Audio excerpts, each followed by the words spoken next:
So in this tutorial, we are going to be looking into the styling of Next.js and what are the options we have available to us to do the styling on our application. So stay tuned. Hello guys, I'm Oliver. I'll be going over this tutorial. If you're new to the channel, make sure you check my other tutorial as well. It's on my YouTube. For this tutorial, all the links and resources will be down below. So GitHub and all the other easy to access resources. I also have a Discord server. So if you are interested in talking to all the other students as well, go ahead and join the Discord. So far, I think we covered a lot of grounds, doing all the routing, rendering, data fetching. Those were the main, I think one of the main features. Like if you know all this, you should be pretty much there on building any Next.js application, because those are the basically the building blocks. Right now we are going into the styling because Next.js recommend you to use some kind of styling, and there are some restriction on some of the styling variation as well. So we're gonna talk about all that as well. So hopefully you guys are excited about this series as well. If you haven't checked the other videos, make sure you go back and check my previous 3 or 4 videos on this series. This is going to be the 5th video of the series covering the styling aspects. So let's jump right into it, right? So I'm on my styling branch right now, and this is like a regular Next.js application. So when it comes to styling in Next.js gives you a lot of different ways to do it. The first and the obvious one is basically using global CSS, which you can find it right here. In Next.js, this is being imported on the layout. So that means your whole application is being under the global CSS. So if anything right here will be affected in the whole application, which is pretty cool. I think very straightforward to do it. So whenever you start a new Next.js application, they will always have this global CSS. You can delete it if you want to pinpoint something else. But global CSS is basically some very simple configuration. They have the background color, and then some body and color. That's it. So that's out of the way, which is very easy to understand, very straightforward, right? It's like when you use HTML CSS project, very basic, you have a global CSS or something similar to that, or index CSS. The next part, which is pretty cool, is CSS modules. So Next.js automatically ship with a CSS module configuration. It's like an optional feature. Like if you want, you can get into a CSS module. Like you can start using CSS module, which is basically like a locally scoped CSS classes to avoid naming conflict and improve maintainability. So let's jump and use that and do an example to see how it works. So we create a route called profile. In there we have a page.jsx, and here I'll call it page. Very simple. Let's create another folder called about route, and then they have a page.js as well, mandatory. Oops. And then we call this about. So we have 2 route, like we can go into here, about, and then it should go to my about route. If we have go to profile, it will go to my profile route. Okay, cool. So now let's create a CSS module. So how does CSS module work?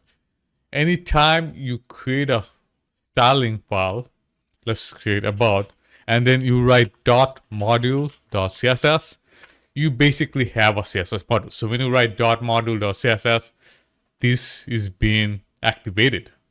So Next.js right now Next.js knows that this is a CSS module. So I can create something called a container, and let's give a border of 1 pixel, solid, aquamarine. And then in here we add that class. Now, how do you import a CSS module? You import by calling import styles from the CSS module file. And in here you use like an object to activate that. So style.container.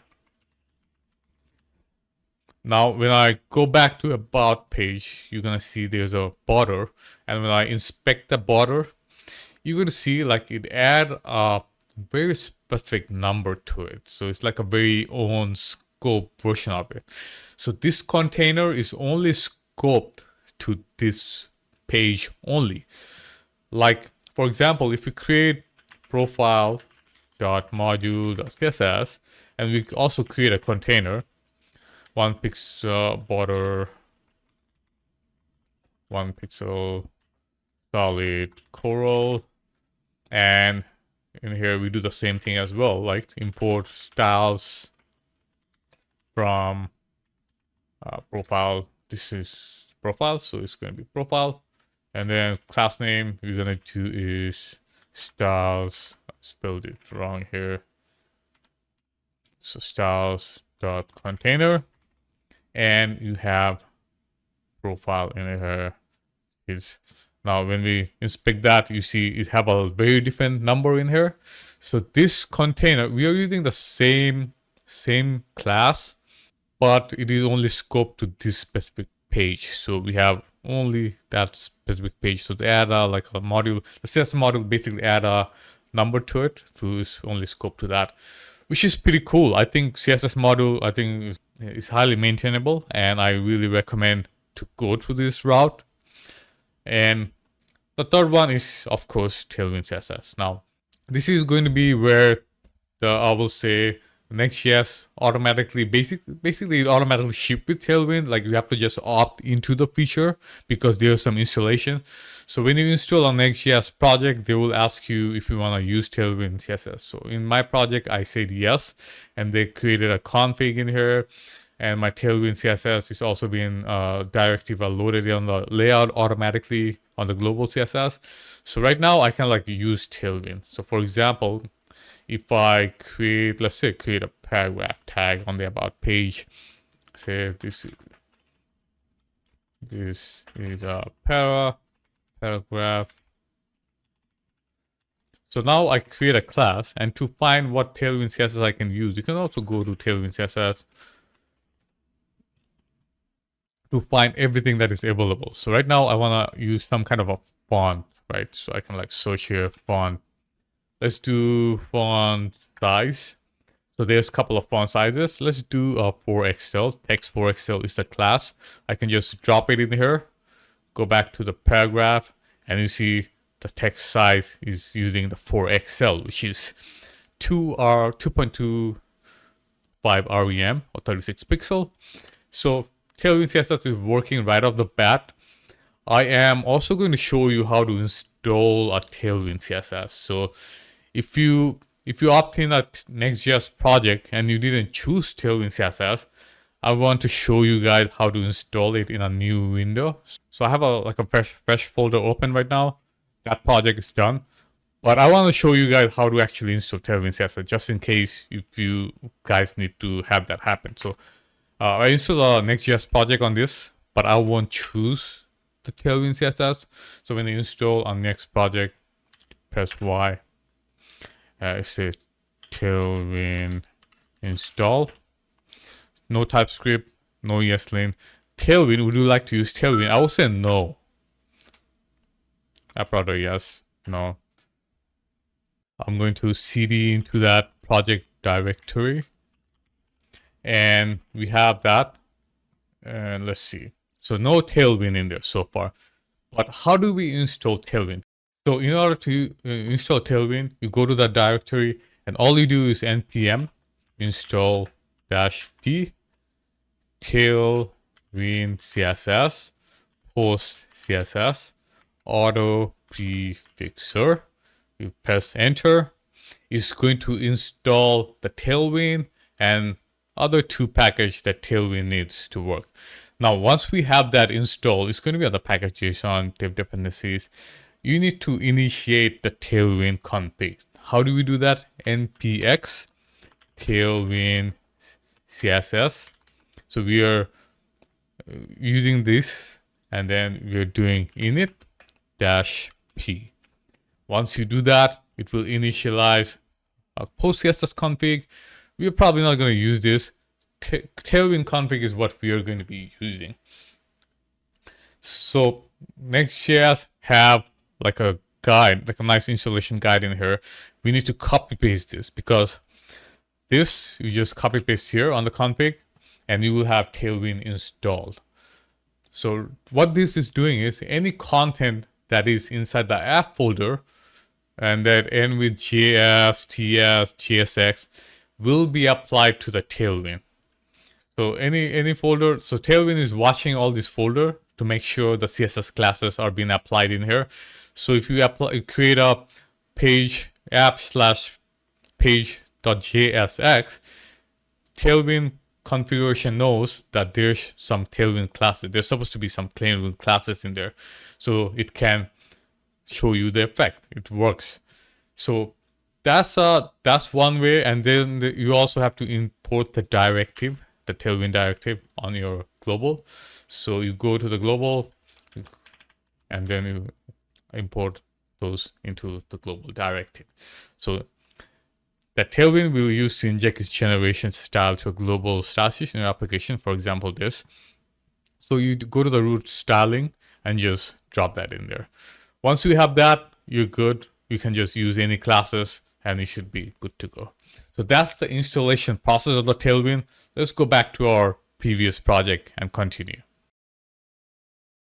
So right now we are back to our previous project, which is where I was showing you guys some Tailwind. We added the 4XL. Once you have some good understanding of how to install Tailwind, you don't need to know that part, because Next.js always asks you if you want a Tailwind.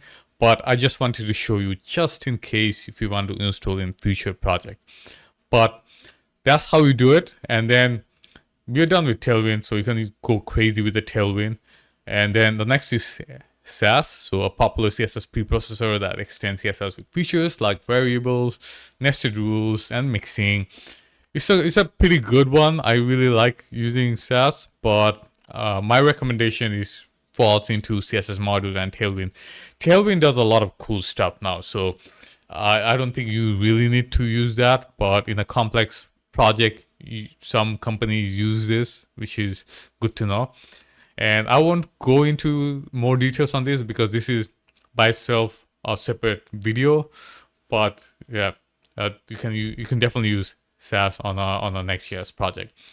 And the third one is CSS in JS. Now, this is where things get a little complicated. So if you guys use CSS in JS like Emotion, Meta UI, you know, like embed CSS directly into a JavaScript file. So CSS is embedded on a JavaScript file, and enabling dynamic and scope styling. Now, you might think this is very straightforward, but there's some caveat, because Next.js recently changed their app router to like more of a server-side rendering. So every component is basically a server-side component. It's being rendered on the server, but CSS in JS works on a client-side component. If you are coming from React is mainly client-sided rendering. They have client-sided rendering happening all the time, and you can use CSS in JS easily. Like they don't have any problem. But in Next.js, it's different. It's like server-sided rendering. So CSS in JS causes some problem.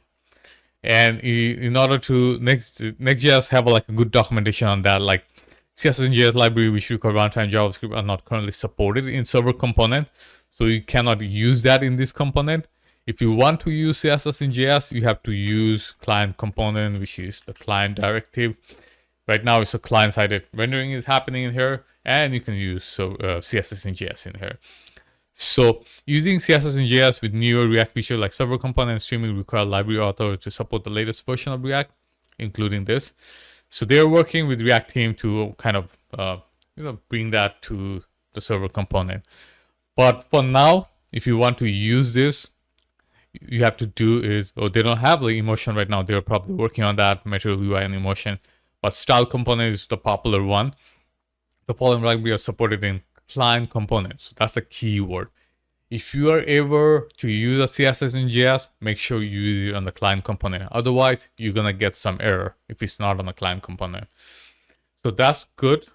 and they're definitely making some new changes, and you can go through the configuration here. We're not going to go through that, but you can also go to the SaaS configuration as well. But my recommendation is the top two CSS modules. Awesome scoping, maintainability.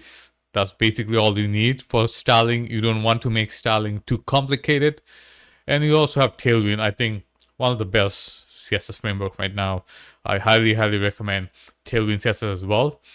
And if you are new to the Tailwind, just in case, I think two of my first YouTube video on this channel were all on Tailwind CSS. Like we cloned some Tesla website and Starbucks website using Tailwind CSS and working through some of the classes they have that's very frequently used. So if you're new to Tailwind CSS, or if you want some hands-on exercise, I highly recommend you check my first two video on Tailwind. It's super intuitive and goes in more details on some of the Tailwind CSS that you're gonna use over and over again. So yeah, that's it. I think this is a very short video, because styling is pretty straightforward. So I hope I had my point across with you guys. And on the next one, we're gonna look at some optimization. I know Next.js have like really cool optimization feature. We're gonna look into that, and then some configuration, and then deployment and upgrading. So we are almost finishing up this series, wrapping it up. So hopefully you guys stay tuned for the next video. Make sure you like, comment, subscribe. I also have a free Next.js guide that goes over all the things Next.js offer, using some really easy to use diagram to give you a visual representation of how Next.js work. I think it's really nice and handy to keep it with you. So go ahead, there's a link down below, get that free guide, and I will see you on the next video. Take care.